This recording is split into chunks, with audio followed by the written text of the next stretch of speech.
Today's case is one that highlights the power of perseverance and love. And if I ever go missing, this is how I expect you and my family to behave. So take notes. I do not have a piece of paper in front of me, but I will... I can wait. Oh, wow. Okay, that's how we're starting. Breaking news. This is Committed to Crime. Hey, everybody. It's Committed to Crime. And I'm your host, Chris, with my beautiful, gorgeous wife. Rachel. There you go. I'm glad you remembered your name. Sorry, your really fancy introduction threw me off. Yeah, I mean, you asked me to do the opening, so I figured I'd go all out. Are you ready? I am 100% ready. All I'm right. hoping this one does not involve gators, swamps, or anything like that. It does not, so you're in luck. Oh, even better. Sources today include True Crime News, People News, Court TV, WXYZ News, The Daily Telegram, an episode of 48 Hours, and a Medium article. I'm really glad you didn't say To Catch a Predator as well. No. I just figured that was the next route. Oh, okay. I'll share more about the Medium article when we get into the investigation. Do you know what Medium is? Yeah, it's a size of shirt I can't get into. It's a journal. It's like a website where people essentially post like thought pieces in journalism and things like that. We're in August of 2024 on a farm in Lenawee County, Michigan. Law enforcement was conducting yet another search of a property location on more than 3,000 acres of land when they found a fertilizer tank with a suspicious well. The tank, which was unusual to be placed in the sprayer barn where it was located, was x-rayed and opened. Inside, investigators found a devastating scene. A body was found wrapped in a tarp with duct tape around their face and neck, and this body was determined to be Dee Ann Warner, who had been missing for over 3 years. Jeez. We'll get heavily into her disappearance and the investigation, but first, we'll walk it back. So they opened up that container like a Pringles can, pretty much. I guess you could say that. Man, that's terrible. In the fall of 2006, Dee Ann Bach, previously Dee Ann Hardy, married Dale Warner. Dee had 4 children from her previous marriage, same as Dale, meaning Dale had 4 children also. Then Dee and Dale went on to have a daughter of their own as well. It was said from the beginning, though, that their marriage was not one of love, but one of business. So like old-timey marriages. Oh, yeah. I mean, I'm talking like sure, like European marriages back in the day with King Arthur, and you'd marry off a daughter to some foreign noble who's in his late 50s. They'd use their daughters for land development kind of thing. I guess you could say that, although I'll mention it in a minute, what the businesses were and things like that. They were the same age, they found each other, But the reason it was described as one of business is because they did end up running some businesses together. Okay. So I wasn't able to find a source that clearly outlined the timeline or process of how this came to be, but it sounds like Dee came from a farming background and her family owned quite a bit of land. And a year before their marriage, which would have been 2005, Dee and Dale started businesses together on a large plot of land next to her brother, who also had a large plot of farming land. And her daughter from her first marriage, Raquel, also had a house on this land. So how I mentioned that they had searched over 3,000 acres, from my understanding, it basically was all land that was related to the family somehow. That's crazy. Mm-hmm. In total, Dee and Dale owned 3 businesses. One focused on farming crops, another was a chemical company that sold fertilizer and seed, and lastly, a trucking company. So they all kind of go hand in hand. Yeah. Okay. Of these, the trucking company was by far the most successful, with 15 employees of its own, and in total, the farm had about 20 employees. That's not bad numbers. Dee was known for being a boss babe. It was noted multiple times that she was fierce and determined when it came to business. She wanted to be successful and did what she had to do to get there. So some described her as a very good businesswoman, very smart, very tough. She was someone who spoke the truth and you always knew where you stood with her. That's kind of like you. Yeah. With very this, black and white. Yeah. Yeah. With this description, it came to no surprise that Dee was actually the owner of the trucking business. She called it her business. It was her baby, essentially. Yeah. On one side, Dee was headstrong, and on the other, she was known by people who loved her as very bubbly and outgoing. She loved to go dancing, like getting dressed up, hitting the town. One other thing about Dee was you would never catch her slacking. She was always done up, always put together. Her makeup was done nice, things like that. And then I gathered from commentary that she basically enjoyed the finer things in life. And those were things that she worked really hard to achieve. That makes total sense. They mentioned her Hummer and her Escalade quite a bit. Oh so, my god. She liked the good. Oh yeah, she did not skimp apparently. Dee had many close relationships around her, but mostly with her family. She was very involved as a mother and a sister. Everyone interviewed glowed about how Dee was always present. She was just someone you knew who would show up. Raquel even said that she couldn't recall a single time in her life that she didn't know where her mom was. And in reviewing the trial notes, it's clear that cultivating relationships was one of her top tier skills. She was always in contact, picking up her phone, keeping in the loop, which is something I honestly envy about her. Yeah, I struggle with that heavily. Yeah, I do not do that. No, I try to leave my phone in my pocket if I'm not doom scrolling or checking scores. Yeah, but Dee didn't. No. She was always on that thing. That D stood for determined. Yeah, nice. Zach, Dee's son from her first marriage, was really close with her, always talking on the phone. He also even worked as a bookkeeper for the businesses. He said the only time she had never responded to him via text, phone, whatever, was when she disappeared. Right. So I already shared a little bit about how close her and Raquel were. They were joined at the hip, essentially. They always had meals together or did chores together. Raquel was actually in the process of renovating her home, the one that was on the property at the time of Dee's disappearance. And so Dee was over a lot, like helping out. So as I mentioned, Dee and Dale, it's a tongue twister. And there's a Dustin in here too. Damn, Dee Mega Doo Doo. What? You don't remember that commercial? Sure don't. Don't worry about it. Is that the same as the Orbit I don't remember. liquor? No. Okay. It's a different one. Never mind. I mentioned Dee and Dale's marriage was described as not one of love, but one of business. And when it comes to either of those relationships, there's one thing that you should probably not try to do. What's that? Constantly fight. Oh, yeah. Dee and Dale fought nearly every day, mainly about money, family, and business. So kind of everything, I guess. Well, I'm sure the Escalade and the Hummer didn't help the conversation. Why? Because it's money. She made the money. So what does her husband do? Let's talk about it. He was a male escort. No. Oh, okay. Ew. No. Okay. Let's not get that judgy.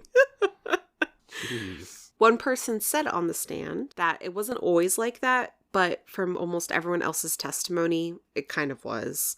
No one really knew what Dee saw in Dale. As I shared, she was outgoing and bubbly, but Dale was kind of a curmudgeon. He was quiet, distant, never wanted to do fun things with her, and there was even a cruise her friend/employee, Stephanie, went on with her because Dale wouldn't go. People around them also noticed that Dale had a knack for bringing Dee down. He made poor comments about her or poke at her, feeding into her insecurities.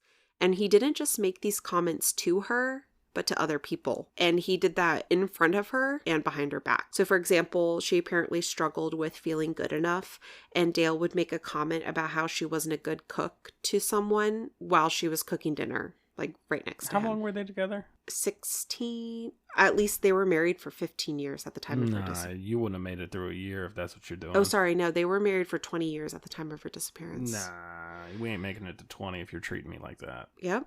Or, you know how I said she was always done up, like her hair, her makeup, her outfit, she was put together? Mm-hmm. Dustin, Raquel's boyfriend, testified that he would degrade her about her clothes. Wow, so he is just not a nice guy.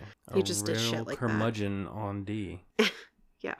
Dee was noticeably more relaxed when Dale wasn't around, which I would be too. It was said over and over again in interviews and at trial that Dee and Dale always fought. Raquel talked a bit on the stand about how it made her uncomfortable, especially when she'd see them have like a weird interaction. Like sometimes, so they fought in front of everyone all the time. And then sometimes after a fight, Dale would just like start massaging Dee in front of her. That's super weird. Tensions in the relationship were mounting as time passed, and Dee became very vocal about wanting to leave Dale. She would regularly tell people she wanted a divorce and to sell the businesses. But it was days leading up to her disappearance that she seemed to become more and more sure of this decision. There was so much that came through interviews and testimony that I think it might be easiest to break down a few instances to understand the stressors throughout their relationship. Okay. Buckle up. I am already seated. Let me go ahead and do that right quick. Okay. There we go. We know that at some point Dee entered an affair. I don't have any information on this person she had an affair with, other than he was listed in her phone as Michael. This affair apparently was not a secret, nor was it a huge surprise given pretty much the state of their marriage. Yeah, if you're fighting all the time and you constantly don't feel good about yourself, and the person you're with looks for every opportunity to tear you down, I completely understand that. You do? Yeah. Luckily, I don't have that at all. No, that's...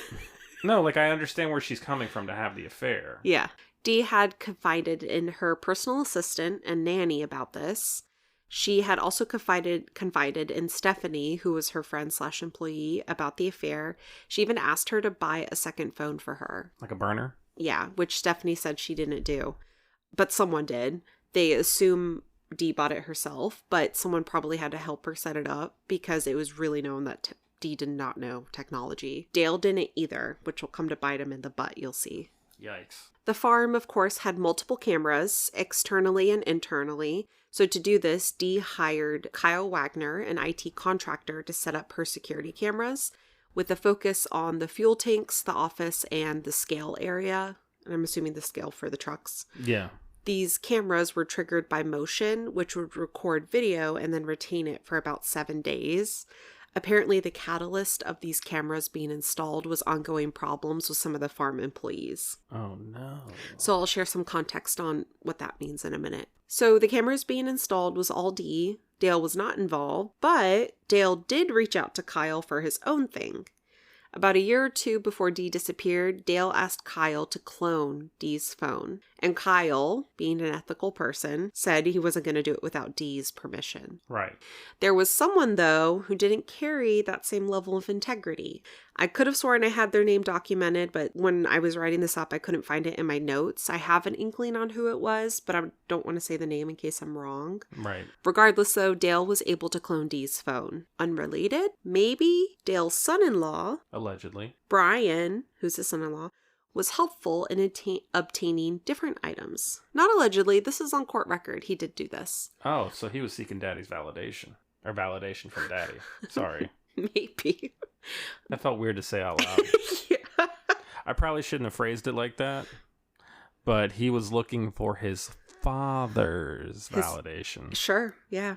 In 2019, Dale asked Brian to buy a safe for him. Apparently, this was considered a replacement safe. Not sure why, but... Like a big one? Like one for the one? house. Or like one of the little fireproof ones? Couldn't tell you. Couldn't tell me. I assume it's one of the smaller ones, though. Okay. Because Brian bought the safe and he delivered it. And Brian was led to believe that there were important documents in it, which kind of feels like a no-brainer because I feel like home safes typically are for... Yeah, for like documents. birth certificates, social security card, stuff like that. Tax records. But what was weird was that in 2019, Dale also asked Brian about trail cameras because he wanted to monitor someone bringing documents. Brian apparently didn't install the cameras. And then he did provide the cameras, but he didn't install them. But the cameras were returned to him before Dee went missing. So I have maybe a theory here that I'll share at the very end. Okay. Just a little tidbit. One last thing Brian bought for Dale, a GPS tracker that was placed on Dee's Hummer. In January 2020, Dale. In January 2020, Dale became suspicious of the affair and had a tracker placed in Dee's car. Dale's not good at technology, so Right. Dale had Brian check her location whenever he asked. And then, of course, he told Brian to keep it a secret, which he did. Okay. Later, Dale would claim it was a diagnostic tool, not to spy on Dee, but Brian would say that he did try to use it as a diagnostic tool, but it didn't work. It didn't show any numbers, like it didn't diagnose anything. Right. In July of 2020, Dee found the tracking device, so 7 months later, which Dustin, her daughter's boyfriend, helped her identify. According to Dustin, Dee was livid. I can imagine. The device did have an SD card in it, which Dee kept. Oh, okay. Now, of the number of employees that testified, a few claimed that, yeah, they saw Dee and Dale argue, but it was Dee that was the problem. These guys said Dee, I'm going to keep doing this. These guys said Dale never raised his voice. He was calm, not prone to anger, and easy to get along with. And then they also said that Dee would be the one to yell and override Dale's like day-to-day tasks. This part is my personal insert. Okay. I'm not saying I don't believe them. Okay. I am saying I think, in my opinion, that they may have been duped or hoodwinked. Or flabbergasted. Bamboozled. Bamboozled. That, or they're Bribed. just... No. You don't think they were bribed? No, they're just jerks. I don't know. First, and you'll hear more about them as we go through the trial and everything.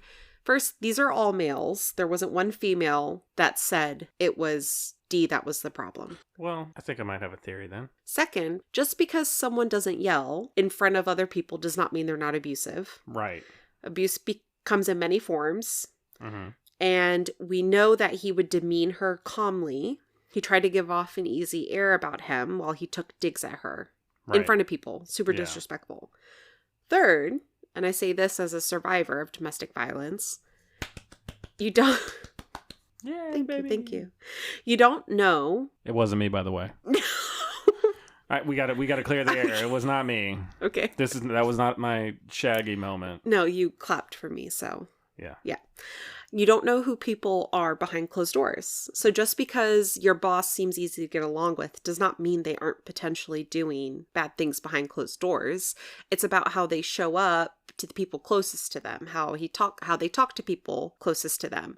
A public persona only means so much when your wife shows up murdered. Exactly. Just saying. Yeah. Also, we'll talk about some physical injuries. To Dee. Oh. Yeah. See? So these opinions of mine tie into these next two things I'll tell you about. Okay. One, it was noticed multiple times by a number of people that Dee had physical injuries. Two, Dee faced challenges in her workplace with employees. So Dee's massage therapist testified that she saw bruises on Dee 8 to 10 times, including a very large one on her hip that kind of looked like a handprint, like someone had grabbed her. And the last bruise she noticed seeing was in November of 2020, so like 5 months before she disappeared. Stephanie, the one employee who went on the cruise with Dee, said that Dee showed her a goose egg she had on her head.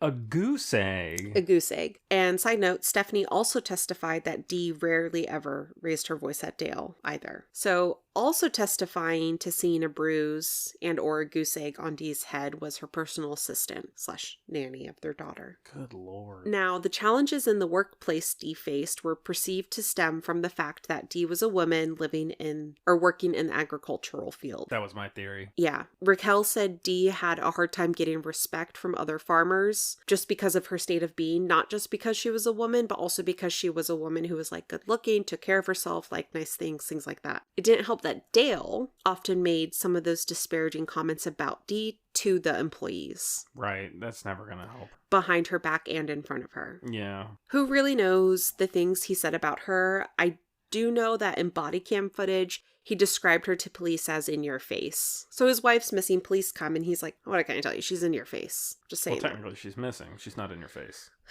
Anyway, because of this, confrontations with employees was not uncommon. In the days leading up to Dee's disappearance, the cracks in Dee and Dale's relationship seemed to be widening, and there was also an altercation that seemed to really light the fire under the tragedy. So I'll break it down for you. Okay. Okay. We love that. We love a good breakdown. Breakdown. And then for context, just like remember that Dee went missing on a Sunday. It was Sunday, April 25th, 2021. On April 21st, the Wednesday before she disappeared, Dee saw her massage therapist, and she was described as distraught and shaking. Dee shared that she was tired of her situation and that she planned on seeing a lawyer to move forward with her intention of divorcing and selling the businesses. And this business was her baby, but at this point she was like, I just want to sell it. She'd rather be happy and uninjured than probably miserable, injured, and rich. At some point you gotta just cut your losses. Yeah. On April 23rd, the Friday before her disappearance, Dee had a heated conversation with two employees. This was described as an altercation, a confrontation, an incident, and a disagreement. Wow, that's a lot. All in one? Well, all by different people. So that just to show you. Okay. Yeah, so it wasn't like, oh, they just had a disagreement. There were people that said, no, there was a confrontation, or no, it was an incident, things like that. Either way, we know this ended with one of the employees quitting. Dee saw Stephanie, her employee and friend, that afternoon, and Stephanie also noticed that she was very nervous and very stressed. On April 24th, the day before she disappeared, Dee was very busy. It was a Saturday. She saw her daughter Amber in the morning, last around 9 or 10 a.m. And it sounds like maybe this was a soccer game for her youngest daughter, A, who was 9 at the time. I'm just not going to say her name because she was only 9. Yeah. So A is the only child of Dee and Dale. Dee, again, told Amber about her plans to leave Dale and sell the business. So apparently, she also received a distressing text from someone that visibly shook her. Dee then had a lash appointment, like an eyelash appointment. Oh my God. What'd you think I said? You said lash. I did. And I thought, she's got money. Maybe she's into something weird. Oh my God. So No. I don't know why that was my first thing. Weirdo. I'm like, yo. So Dee had an eyelash appointment, and she arrived crying. And while she was there, the lash tech noted that she received at least 2 phone calls, one from a woman and one from Dale. Around 4:30 in the afternoon, Dee texted Stephanie asking how to block the driver that had quit from the Facebook page. So the driver had quit the company and she wanted to block him from the company's Facebook. Stephanie walked her through how to do it, and about 15 minutes later, Stephanie asked Dee if she had told Zach, her son, but Dee never responded. Oh, that dude probably, after he quit. Oh, yeah. Yeah. I can only imagine. He probably was going ape on Facebook. Around 5 or 6 p.m., Dee and Raquel met up, and Raquel noticed that she was upset. Again, Dee shared her plans of divorce and selling the businesses. Around 7 p.m., Dee and Zach had a phone call. Around 7:45, are you tracking this? Because this is a lot. It's a lot of times. movement, but yeah. this is just to paint a picture for you of how many people she saw that day. Every single person she saw, she told them that she was planning to move forward with the divorce and selling her businesses, and all day she was clearly not distraught. in a good headspace. Right. Yeah. So 7:45 p.m. Amy. So Amy is Dale's brother's wife. So it's his sister-in-law, his brother's wife. And Amy and her husband, they had a daughter who was the same age as A, and A and her daughter were very close. Okay. So around 7:45, Amy came to the house to pick up A, and as I mentioned, her and Dee were very close, and so because of this, Amy had apparently arranged the sleepover so Dee could tell Dale that she wanted to end the marriage and sell the business.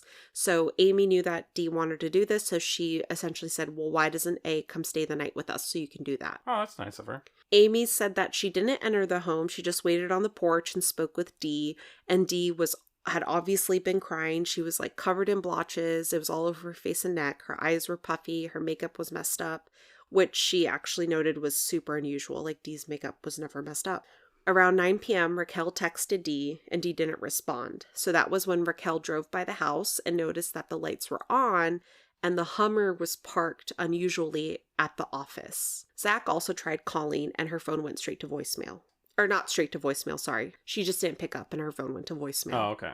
Okay, so now we're on Sunday, the day of her disappearance. It was a ritual for Raquel to have breakfast at Dee's every Sunday. So this Sunday, April 25th, Raquel and her boyfriend Dustin went to the house for breakfast, but no one was home. They did notice the door was unlocked, and both Dee's Hummer and a JCB front loader were parked outside. So a front loader is like a farming equipment. It has the bucket attachment in the front. Oh, like a little bobcat kind of thing? Kinda, yeah. Okay. Yeah. So something about this was not right. No. They just knew something was off. First of all, Dee was always on her phone, so it was really odd that she wasn't responding to call or texts. Both her cars were at the house, the Escalade and the Hummer. They always had their Sunday breakfasts, and it was weird that the front loader was at the house. Yeah. So Raquel went down the road to her uncle's house, whose name is Greg and his wife Shelley. Greg is Dee's older brother, and they're very close, so Raquel went to their house. She told them she couldn't find Dee, and when Dee again wouldn't answer her phone when Greg called, they were like, no, that's wrong. So this just shows you, like, I guess how much, because, like, if our parents called us and we didn't answer their phone, they would be like, oh, they'll call us back in, like, 2 to 3 days. Yeah. You know? But apparently not for Dee. No.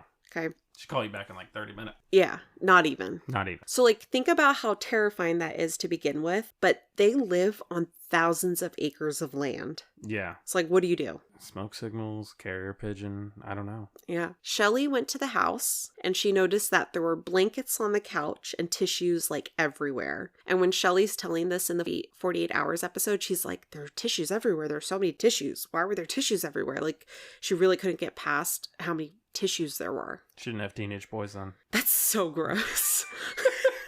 That's so gross.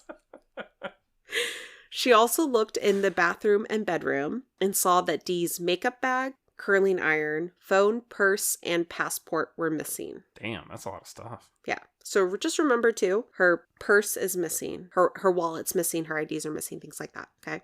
Zach beelined for the office looking for signs. The first thing he did was access the security cameras to review footage, and he didn't see her at all. He didn't see her walking around outside. He didn't see her driving around outside. She just was not there on video. He did see Dale on video, and Dale was working around and moving, as he told everyone that he did that morning. Yeah. He was seen at the old spray barn holding a sprayer, which didn't raise any red flags because they basically said he was always working. Right. I honestly picture him a lot like your dad. You Always know, they doing might have a lot something. more in common than you think. Except the murder. That we know of. Hopefully. Yeah.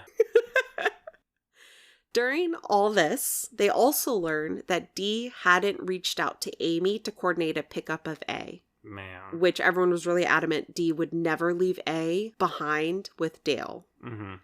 At this point, the family wanted to call the police, but Dale discouraged it. Yeah, there's a red flag right there. He was like, hey now, Let's not get ahead of ourselves here. settle the horses down. Yeah. Let's Calm them down. calm them down. To which the family said, uh-huh. Okay. Yeah. 911. What's my emergency? Dale. They filed a missing persons report. So 48 Hours showed the body cam footage of the police officer's first encounter with Dale. So during this conversation, Dale says that he had just seen Dee the morning before. She was sleeping on the couch around 6 a.m. when he went out to work. She was on the couch snoring where she had slept because they had had a big fight about the employee confrontation the night before and the employee that quit. He later goes on to say that the argument was about the disappearance of money, to where allegedly an employee called Dee out on taking money from the business. But there's no evidence of this. Okay. And no evidence of Dee ever taking any money. In fact, there's evidence of maybe the opposite happening, Of Dale taking money? which I'll tell you about in a little. Later in the week, Dale elaborates, explaining that Dee accused him of talking bad about her behind her back, Mm-hmm. which Dale denied. This conversation was over the phone, to which Dee then hung up on him. And when they were both home later that night, their fight continued, and Dee allegedly was saying things like, you don't care about me, no one cares about me, no one would care if I was gone, things like that. So side note, Dee also had chronic issues with migraines and took prescription pills for these. Dale did allude a bit to her maybe taking her own life or running away because she just like mentally couldn't handle things anymore. Again, we're going to find no evidence of this. Yeah. Back to that first visit by the cops. Okay. Okay. So he says, we had a fight. It's not unusual for her to spend the night somewhere else. Also, her things are gone. As I mentioned, her sister-in-law also noticed. And he thought someone might have picked her up and that she ran away. He mentions this in conversations also, that Dee had that second phone. So he's saying maybe she killed herself. Maybe she ran away with whoever she talks to on the second phone. I don't know. He then says the only thing that was weird was that she left behind her wedding ring, which was worth about $40,000. Jesus. And as I shared about Dee, she loved the finer things. She would not have left this ring. And also, her brother Greg actually joked, saying that she would not have given that ring back, and instead she probably would have thrown a Molotov cocktail in the house on her way out. Yeah, that makes more sense for her. I imagine anybody who's going through that kind of thing would turn around and give the old Russian salute with the Molotov. But all in all, Dale didn't really seem worried. I mean, why would he? I'll also just note here that the day of her disappearance, Dale gave varying versions of this account. He told someone she was laying on the floor from a migraine and he moved her to the couch. He told someone else that their fight was a huge blowout. And then he told someone else that the fight was like not a big deal. Now she was just ignoring him. Blah, blah, blah. You got to stay consistent, man. The police do a follow-up with the affair partner and determine that he was out of town that weekend and he was quickly ruled out. We don't hear about him at all. Because at this point, there isn't anything to suspect. Really, what they're trying to do is determine, is she alive or not? A few days later, after her disappearance, Dale asked an employee to move a fertilizer tank to the spray barn on the farm to possibly clean it. Dee's nephew then did notice a rusty tank in the spray barn, which was weird because he'd never seen one in that condition before. When he asked Dale about it, Dale said he'd been painting the tanks at night because he was just so distraught about Dee that he couldn't sleep. But despite being so distraught, Dale did have the wherewithal to call Kyle, the IT guy, and he asked Kyle to give him access to the security cameras via his phone because he had never had security access before, but also to remove all other users, which included Dee's son, Zach, who worked in the office, and her nephew, Parker. Not a red flag there. I don't know if I mentioned it, but Parker is also the nephew who said, hey, that's weird that fertilizer tank was You moved. just brought him up. Okay, yeah. Yeah. I couldn't remember if I said his name. You did. Oh, cool. Now, I mentioned the not-so-shining reputation Dale had with people who were close to Dee. His relationships were strained. He didn't really bond with many people from her inner circle, but he did have a good relationship with Greg. Greg was 19 years older than Dee, and he really acted as like a father figure to her. And so Dale and Greg had no issues until Greg started to observe Dale's behavior after Dee disappeared. Greg was the point person for everything for Dee. He offered rewards, he did interviews, he organized searches, but Dale didn't do anything. Color me surprised. He didn't even help search. Of course not. He's got to worry about those tanks in the middle of the night. His behavior was so unsettling to Greg that 2 months after his sister's disappearance, Greg confronted Dale. He asked him what he thought about the investigation, and he wanted to know if Dale still thought that maybe she just up and vanished on her own accord. And Dale was kind of like ho-hum. He was like, well, I don't know, the investigation could go a little faster, but like everyone's just doing the best job they can. And just snapped something in Greg, and he came at Dale and basically said, I'm going to get you. Smart man. At this point, there are multiple agencies searching for Dee. We have the Lenawee County Sheriff's Office, the Michigan State Police, and the FBI. There were multiple searches of thousands of acres of land, nearly 10 interviews with Dale, but no body. And so with no body, it's extremely difficult to bring forward a murder charge.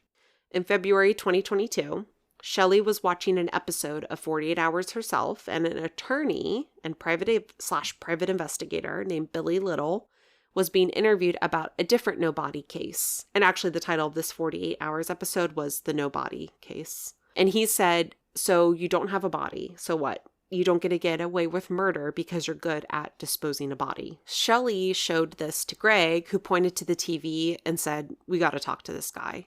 So Billy joined the family's fight for justice. Pretty quickly, Billy concluded the same thing law enforcement had surmised. There were no signs that Dee was alive, no electronic signature, no camera footage, no bank account access, no missing money. Greg had also told Billy he wanted to look into what Dale was doing with the businesses because he thought Dale was moving money. Greg had already filed a civil suit to protect Dee's interest in the business, and Greg needed to find out more. And so later, Dale will say in court that he did move money between the businesses, but that it was on the advice of the professionals. Is there any proof of the professionals? Not that I saw. Oh. I'm side-eyeing this. Hardcore. Yeah. None of it's really adding up.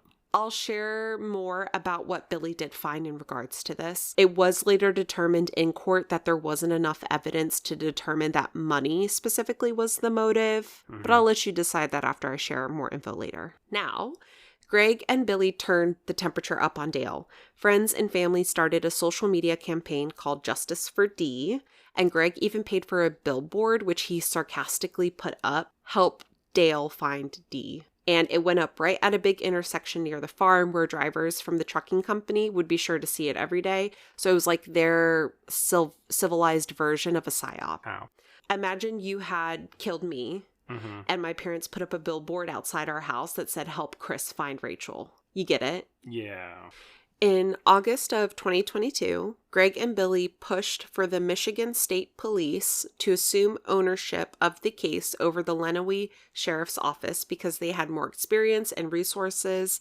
And the following month, the family filed a suit to declare Dee legally dead. And the hopes of getting Dee declared legally dead would be that they could file a wrongful death suit against Dale one day. So, for your knowledge, I don't know if you know this, but typically to have someone declared dead without a body takes about 7 years. Really? Yeah. Like 7 years of no evidence of them being alive.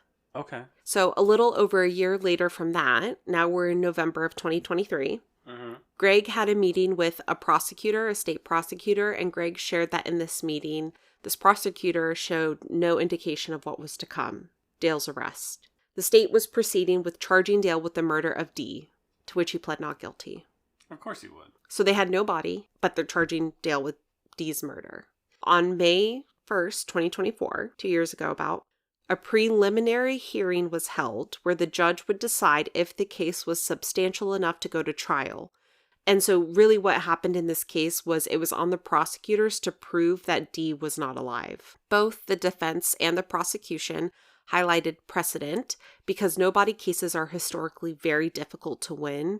So Dale's defense spoke about a murder conviction that was overturned in a Michigan Court of Appeals case because the body had not been found, despite there being allegations of domestic violence and the victim being devoted to their family, just like Dee. But the prosecutor stated another no-body case that went to the Michigan Supreme Court and the murder conviction was upheld. So they've had both. My personal takeaway from the preliminary hearing was that the state focused on Dee having a very strong relationship with her family and friends, Dee having zero activity consistent with being alive, and actually a U.S. Secret Service agent from the International Cybercrime Task Force in the Netherlands even testified that he reviewed commercial and government databases, including facial recognition. There were some red herrings that ended up being no leads to determining that she was alive. Wow. This is interesting. Another really big point was that the JCB front loader being at the house was really weird. And so if you recall, the witnesses noticed it that morning near the house, which was unusual, and there were tracks that led it straight to the sliding glass door. When it was parked in that spot where the tracks were, the bucket could fit perfectly between the two pillars on the deck against the back door. And this back door was close to the living room where Dee was said to have been sleeping. Dale says he used the loader that morning to go back to the house after forgetting paperwork. For what? He forgot some sort of like worksheet, spray sheet, something, around 6:30 a.m. Defense focused on emphasizing there was no evidence that Dale had anything to do with Dee's disappearance and that, in fact, Dale's movements, as he described them that morning, were supported by video. And Dale was cooperative with law enforcement, which cooperative with law enforcement, I'm putting in finger quotes. Just put a pin in that. Okay.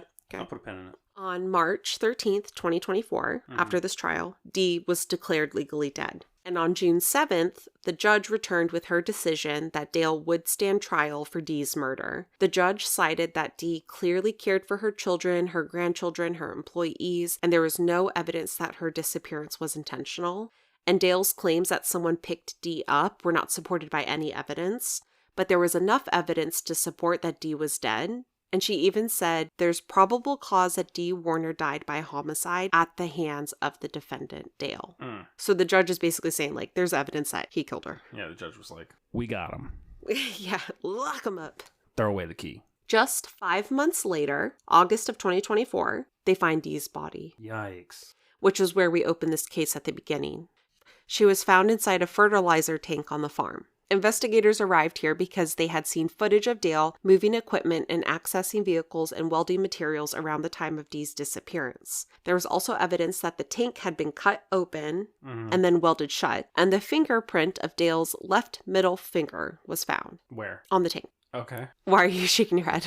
Well, if he's moving the stuff around. Yeah, I know. It is revealed in testimony by employees of the farm that Dale rarely welded, though.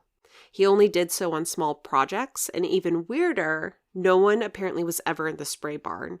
Suddenly, there were tanks there, which literally everyone's like, that's weird. Yeah. Apparently, a detective, Detective Dale Sharp of the sheriff's office, clocked Dale moving the tanks while they were doing their searches of the property.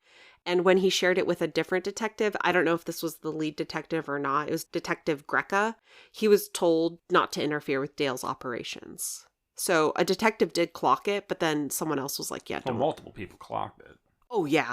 But I'm saying like a detective clocked it. This tank also had a wire tied note on it that was handwritten that said, out of service, do not fill. They had a welding expert testify who inspected the tank 4 times, noting that the repair had signs of human error and that it could have been cut open and repaired by one person with the proper tools, noting that protective gear is needed or you could be burned. Mm-hmm. As an aside, at one point, Dee's personal assistant was asked to review the initial body cam footage of Dale, to which she noticed scratches and burns on Dale's arms.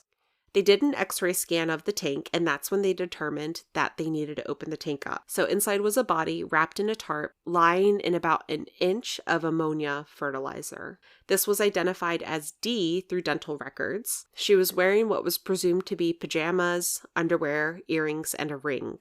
Dr. Patrick Cho, deputy medical examiner, determined the body showed signs of preservation, likely due to the fact that there was oxygen deprivation in the tank. Dee had contusions on her cheeks, eye, and back of head, as well as blunt force trauma to her temples and back of head, and bruising of the tongue. Jesus. A toxicology report was also done that showed no signs of oxy, which discounted Dale's claim that she was taking her pills or abusing medication or anything. Dr. Cho determined the cause of death to be homicide, either by strangulation or blunt force trauma, either of which could have been fatal. Even still, That's horrible. it's awful. Yeah. Did you know that you'd have to fact check me, but I'm almost positive. Strangulation's the number 1 indicator of homicide and domestic violence. I know nothing of this world. All of it's awful. It is. There's no silver lining ever. No. Even still, Dale was maintaining his innocence. So we're going to go to the trial now, okay? Okay. This trial actually just happened in February. I'm pretty sure it was quick. It was 5 weeks. So quick. Quick? 5 weeks? I mean, in terms of things, yeah. Because what? How long do they usually go? I couldn't tell you. Okay. So So- we'll just say quick. Yeah, sure. I'll give you a look into the investigation too, because it's interesting, okay? So baseline, Mhm. Dale is going to trial on charges of second-degree murder and evidence tampering. Why isn't it first degree? Because first degree requires premeditation. There is premeditation. Well, they're saying with second degree, it is, how do I say? It's intentional, Mm-hmm. but can be more at a result of like passion, heat of the moment. No. This was first degree murder. There was no second degree. Well, they're going on charges of second degree. They don't have evidence of premeditation, of planning. The tracks from the front loader. Not if that's after the fact. Well, But they did also charge him with evidence tampering. oh, So- 100%. Ahead of jury selection, Dale declined a plea deal for second-degree murder. So on February 12th, 2026, the trial began. Opening statements were telling. The defense basically said, hey, this is what the defense said. Mm-hmm. Listen, yeah, Dale, he might be a shitty husband, but did he murder someone? Yes. But okay, so so the defense told the jury, you're not here to judge his character. La da da da da. That's exactly what you're here to do. You're here to judge if he committed a crime. You're here to do 2 things. And she said, the law does not let imagination replace proof. Prosecutors opened with saying the couple's relationship was marked by no intimacy, just secrecy. So far, I've given you a lot of background on Dee and Dale's relationship and business. Most of what I shared came through interviews and was testified to in this trial. Additional testimony from law enforcement officials highlighted that they searched 37 vehicles, multiple buildings, over 3,000 acres of land, including a large-scale search in May where 130 Michigan State Police used ground-penetrating radar and other tools. Huge search efforts. Only to come back to a barn and find her inside of a tank. And to the defense's prior argument that Dale was cooperative, remember she said that? Yeah, he consented to searches, except on April 27th, 2 days after her disappearance. Book it. I wasn't able... Did you say Bucky or Bucket? I said book it. Okay. Like, write it down. Oh, book it. Okay. Yeah. Because Bakit's also Tagalog for why. Huh? Yes. That's how you caught me off guard. I was like, what? No. I didn't do that. I wasn't able to find if this was explicitly this incident, but there was an incident where a canine unit was used. And as they started to search the dry fertilizer barn, Dale revoked his consent of search. Yeah, that should be a red flag right there. They then returned with a subpoena, but they still, they didn't search the spray barn specifically. And even if they had, a cadaver dog wouldn't have been able to detect her through a taint. But also, he didn't consent to letting drones fly over the property. He declined. That's... Thousands of acres of land, and he said no to drones. Yeah, he wanted to make them work for it. In their searches, they also found detailed notes that Dale was keeping of Dee, tracking her movements, activities, opinions, texts, notes everywhere.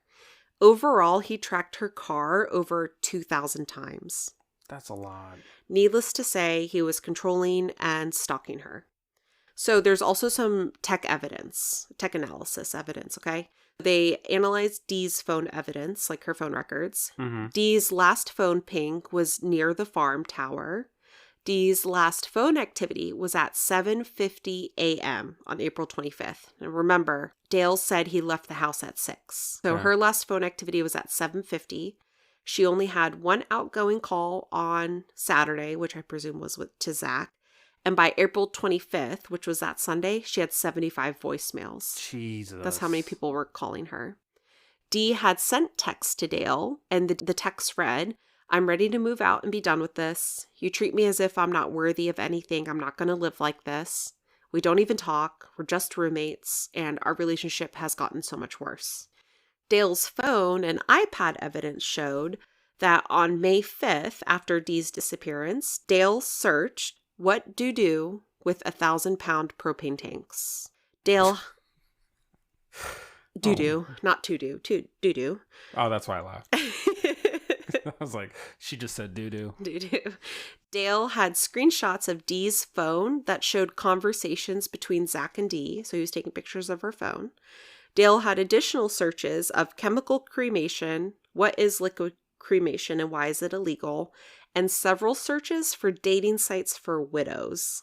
Are they still considered widows when they're men? Yeah. I thought widows was only like a female term. I don't think so. I think it's any spouse who loses a... Well, the only reason why I say that is because, witches aren't considered warlocks. So I didn't Move on from that. Okay. Well, that's going to be stuck in my head for the rest of the night.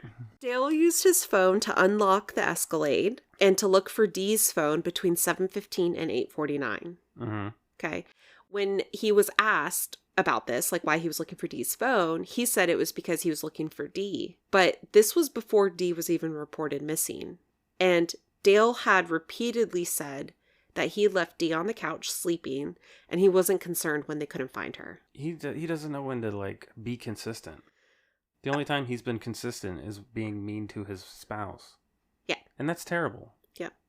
So then also just a reminder of the tracking device that was placed on Dee's car and Dee's phone being cloned, and then a reminder of video footage from around the farm, including the body cam footage that showed cuts and burns on Dale's arm. And then a note that potential sources of burns could have been welding, but it also could have been chemical burns from the ammonia in the fertilizer tank. I didn't know that stuff burned you. I don't know what ammonia... There's a word I can't pronounce, so I didn't write it down, but it's like adronus. Is that a Greek god or something? I know it sounds like it. I'm not pronouncing it right, but it's a type of fertilizer. It's a type of ammonia fertilizer, so apparently it causes chemical burns. Yikes. All the while, the defense worked to hone in on Dee just being dramatic. Mm-hmm. They were like, come on. She gets upset a lot, right? She's in your face. Yeah.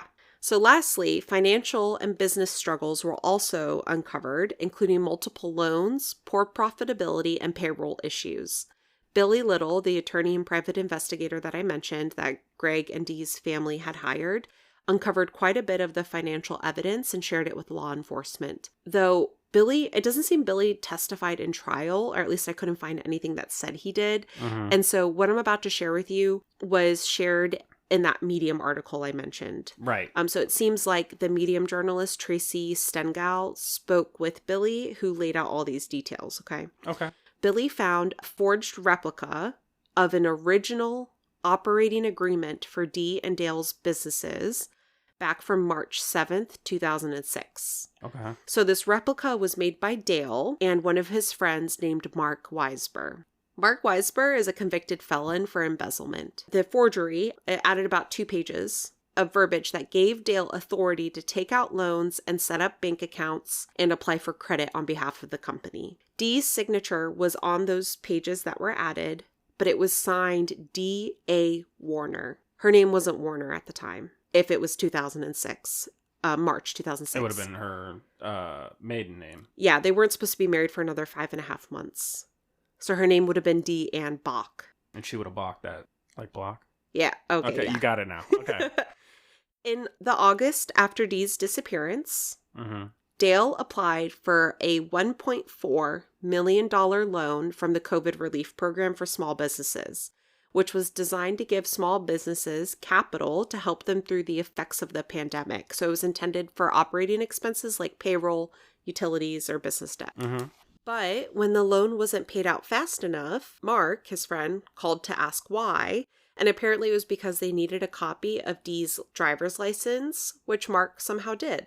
And I don't know if you remember, they never found her purse, her wallet, any of that, passport, any of that. But somehow Mark got it. Somehow Mark had it. And he electronically signed the loan pretending to be Dee. Wow. They never mentioned Dee's disappearance or death. The money eventually came through, and Dale converted all those funds to personal use. Jesus. The transportation company was eventually sold to Laidlaw Carriers Bulk in 2022, and Todd, I can't say his last name, Todd Navernick, the employee who had fought with Dee, Mm-hmm. he benefited from this sale because then he was hired into finance for this company that bought the trucking company. According to Billy, Dale also allegedly had told people that he was going to kill Dee, which I don't have note that this was done and set in trial, so I say that's why I say allegedly. Right. And after allegedly, he made comments about how they would never find Dee's body and how she had it coming. Jesus, man. But again, I didn't see those brought up in court. So the jury deliberated for 9 hours over 2 days after the 5-week trial and came back with a guilty verdict of second-degree murder and evidence tampering. Just actually 11 days ago on the 10th. Dale just hung his head as the verdict was read as Dee's loved ones cried and hugged one another. Dale is set to receive sentencing on May 7th, and he's facing up to life in prison. Good. Greg described the verdict as a victory for Dee. He talked about the 5-year fight and how difficult it was to find that validation, but that the Justice for Dee community was phenomenal and they wouldn't have made it this far if it wasn't for them. He was quoted after saying he is an atrocious piece of human trash. Good. We can almost change the name from Justice for Dee to Victory for Dee. Or Down with Dale. Yeah. The finding of Dee has brought the family peace, knowing it validated that she would have never left them on her own. No. Zach is now 3 years sober. Shortly after she went missing, he started his own real estate company, saying that he stopped fearing failing because there was nothing left to lose. Raquel said she misses her mom most when life gets hard, and that she hopes her children remember her as the grandma who loved being a grandma. She was there for everything. She just wants them to remember that she was always there. So there was so much coverage on this case when it hit nationwide news. There were way too many articles, interviews, sources to cover. There was even stuff I didn't include because it's just so much. Like, it actually could have been like a 5-part series. But I hope I did Dee's story and her family justice in telling it. I highly recommend, if anything, to watch the 48 Hours episode, or if you have time to dive into the court case. Well, I know what we're doing after this. So do you just want to hear my theory on the safe thing? Yeah. I was wondering, this is completely out of my ass, okay? So, like, not even allegedly, this is just me. Little poop shoot boogie. Sure. This is me just thinking out loud. Okay. What if, because we knew that that Dale did not know technology, what if Dale couldn't open or couldn't figure out how to change the combination on the safe? That makes 100%. And so he said, well, I'll just get a new safe. Yeah. And then he put out the trail cameras because Mark was helping him with the forged documents. Mm-hmm. And he wanted to track that so that he could intercept him before anyone else could ask, like, what he was doing, what paperwork he was bringing, things like that, you know? That makes a lot of sense. That's a good theory. Yeah. I mean, that's classic old people thing where it's like, oh, my computer's broken. Get a new one. Get a new one. Yeah. Because I didn't see anywhere when the new forged document was created, just that it was, and backdated to 2006. Okay. So I don't know if it was before or after Dee disappeared, but we know that he returned to the cameras to Brian before she disappeared. So to your point, if this was done before she disappeared or was murdered, then I think that would be premeditation.